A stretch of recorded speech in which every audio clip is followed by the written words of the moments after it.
This is a doozy. It's tough for me to even go back and remember this moment, but I want to share it with you. It was January, first week of January, first day back at work after New Year's and Christmas holidays. I walked into the office, and within hours, I was called into a meeting and I was laid off. I walked out of that building, no job, no income, and drove straight to my attorney's office because I had divorce papers to sign that same day. I sat across from him and I said, I don't make that money anymore. Can any of this be changed? He told me it could be changed. It would just cost more money in lawyers and courts and time I didn't have. His advice was simple. Use whatever savings you have left and go get a job. I walked out of that office with no marriage, no income, alimony, child support payments. Alimony was the size of a mortgage payment and nowhere to live. I had spent 15 years building a life that made close to 200 grand a year. And in one morning, that was all gone and the savings was gone. I remember thinking, what kind of a loser ends up here? I had no idea that morning was not the worst day of my life. It was the first day of a real adventure for me. And I want to start here and just say for a moment, um, this is the real weight, man. This is the real weight that dads face all the time. You've had years and years of building something that's gone. Um, these are things that even you're probably dealing with right now. And the man listening who's in the middle of his financial nightmare needs to know that um, I sat there, dude. I sat there. And this was the second time that I had been laid off in 2 years. And I hadn't been laid off in all of my career. I'd worked places for good chunks of time. They weren't surprises. I wasn't fired. It wasn't any of those things. And here it was. All of a sudden, I saw this pattern. You know, having a couple hundred grand to zero, savings that would be gone. I maybe had 3 or 4 months left. I wasn't living in a house. I had driven Lyft the first time when I'd been laid off, and that was absolutely devastating. I remember that pain. I remember picking people up. I remember driving them around, and it was demoralizing. It was absolutely shattering. Not that Lyft was beneath me, but because something had shifted this time. Something was different. This happened again in such a short time, and I could feel it even through the shell shock. I was shocked. I was crushed. The doors weren't just closing, these doors were locking. And a locked door means you're not supposed to go back through it. And so I want to give you this locked door analogy because this is really what I was seeing and feeling. And many of you guys, maybe you've had these moments in your life, or you start to see these patterns. You're like, what's going on? And I realize, especially as you get older, and when you carry a higher salary, you're more expensive and you're easier to lay off. And you got to know that. You got to understand that. And I just didn't know that. I was not thinking that way. And this was a huge shift for me. But here's what a locked door kind of looks like. I want to give you this picture. When a door closes in your life, your instinct is to try to reopen it, right? Find another job like the one you lost. Rebuild the income the same way you built it before. Get back to where you were as fast as possible. This is all the things I was saying to myself. But what if the door closing wasn't a punishment? It was a redirection. What if the lock on that door was protecting you from going back to something that was never supposed to be your final destination? I spent 15 years building somebody else's dream, all these other companies, making them profitable and making them more known on their terms. You know what? God sometimes removes that option. First, it was a layoff for me. Then it was a second layoff. Same day as the divorce papers being signed. When that same door keeps closing twice, maybe it's not the door. Maybe it's the direction. I want you to think about that. And those of you guys that this has been a helpful podcast for you, I want you to subscribe and follow on Apple or Spotify. I want you to leave a comment. I want you to leave a review. I want you to ask a question. I want you to know that every time you do that, you send this to other dads that are worse off than you, that are going through hell, and you're helping them. Get some shifts, get some mindset things, get some fuel into them so that they can get some light, they can get some hope, they can get something else into them. I want to say thank you in advance for doing that. Just now, grab your phone, hit follow, hit subscribe. leave a comment, leave a review. It's very simple. A couple quick clicks changes another man's life. That's how simple it is, that you can do that even now. Even as bad as it is for you, there's somebody going through it worse that's listening. So thank you in advance, man, for that help. That's a big deal. And it's you passing it forward. It's you helping us reach 1 million dads. I can't do it alone. I can't transform 1 million dads alone. So thank you in advance. This was the decision I had to make, guys. At some point in the wreckage, I had to make a decision. And it wasn't from confidence, because it was very low. From desperation. And it was something deeper I couldn't fully explain yet. I was going all in on the business. I had the business on the side, but now I was forced. I was like, this is what I have. This is what's in my hand. What can I do with it? How can I use this? I decided to bet on myself, not because I knew it would work, because I finally understood that depending on someone else to determine my income with kids depending on me was no longer an option I was willing to accept. And here's what I want every man hearing this to understand. That decision didn't feel brave at the moment. It was terrifying. Courage is not the absence of fear. It's a decision made in spite of that fear. I was afraid every single day, but I was moving in a direction that was mine for the next time. And I want to share with you what started to happen.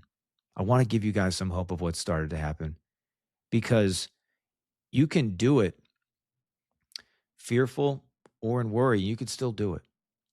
I did not have the whole plan. I did not have the whole game plan, but I still did it. I just made the move. I want to be careful here, because I'm not going to stand here and tell you it all worked out immediately. Like, it didn't. I'm still working through it. I'm still rebuilding all of it. There were months of grinding with no results. There was months of looking at the numbers and just feeling sick. I remember there's times I got sick, and I don't get sick that often, but the stress and the weight was crushing me. But I kept tracking. I kept measuring. And when I looked back, not forward, but back, I could see movement I couldn't see in the moment. Small doors open. Conversations led somewhere. A platform started to grow that I didn't fully understand yet. And then I stumbled upon half of my clients being divorced dads. That's how Divorced Dads of America started. I looked at my client roster. I reviewed what we were going through, and I realized that half of these guys were divorced. And I said, maybe there's something there.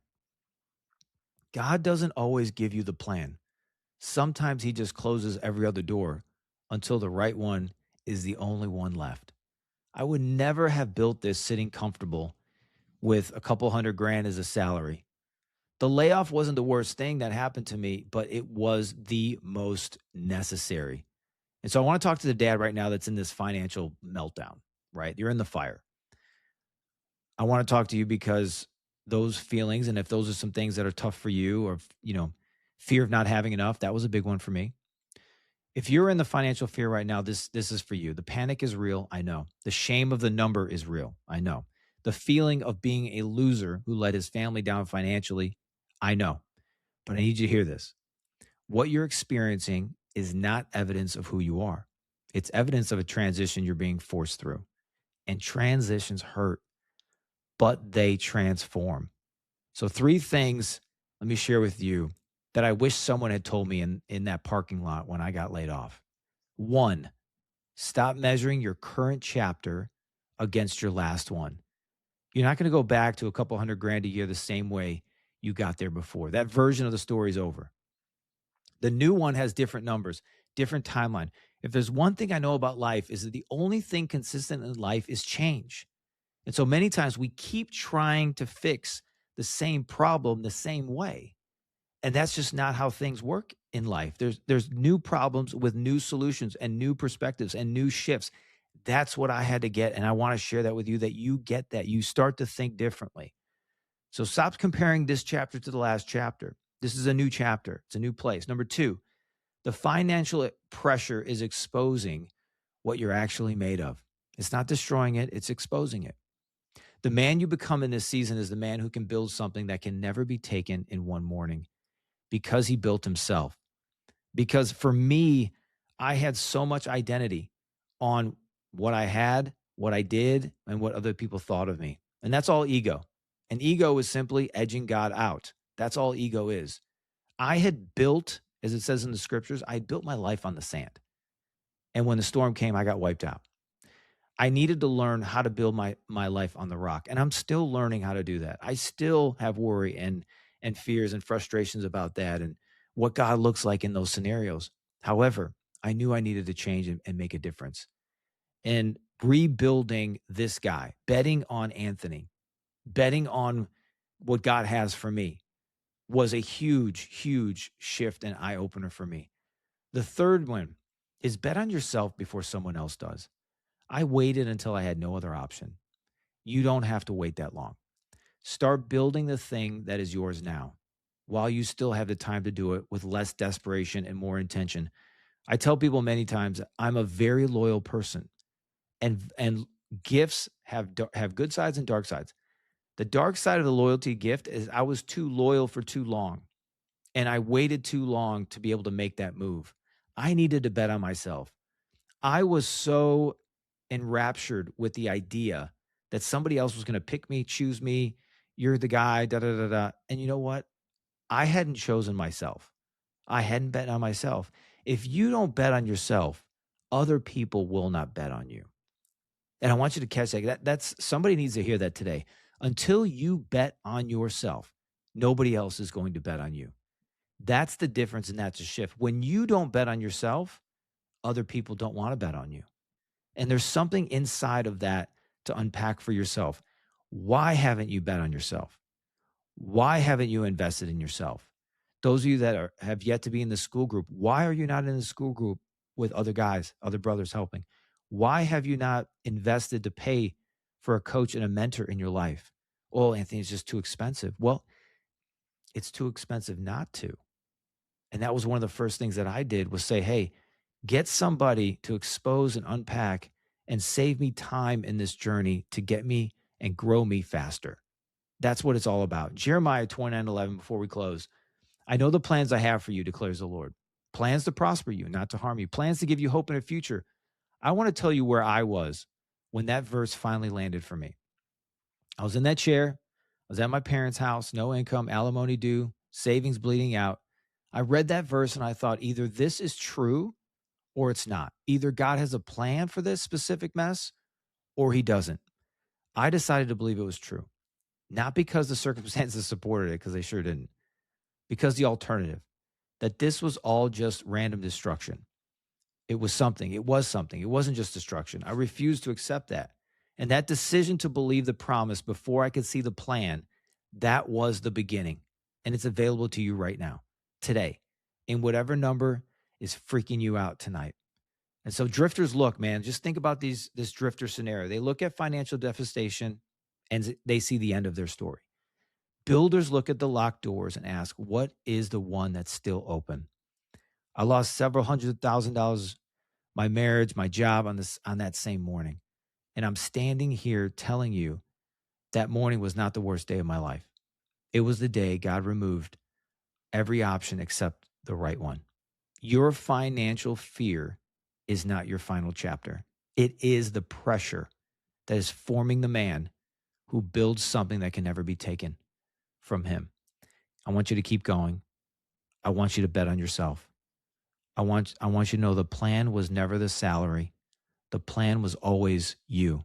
If this has helped you, this has been helpful, man. Share it with a dad who's in the financial fire, thinks it's the end of his story. If it's for you, subscribe on Apple or on Spotify. Like, join in. Go all in. Don't try. Go all in, man. Go all in, all into the deep water. Do what you got to do. Listen to them all. Take notes. Start writing. Get in our school group. Get your vision, mission stuff lined up. Invest and bet on yourself. Those of you that are high-level guys, business owners, you're like, yo, this hit. I need something like that. You can apply to work one-on-one with me. We'll see if there's some spots and if it works. But those are the things that I do. That's how we work. That's how we build, whether it's on the business side, whether it's on your personal side, your home life, your schedule, your mindset, all of those things, guys. There's a door forward through that. There's a door through that. It doesn't look like it, but we start knocking, Scripture says, ask, seek, and knock, and do it with all your might as unto the Lord. I love you guys. I'll see you guys in the next one. God bless you.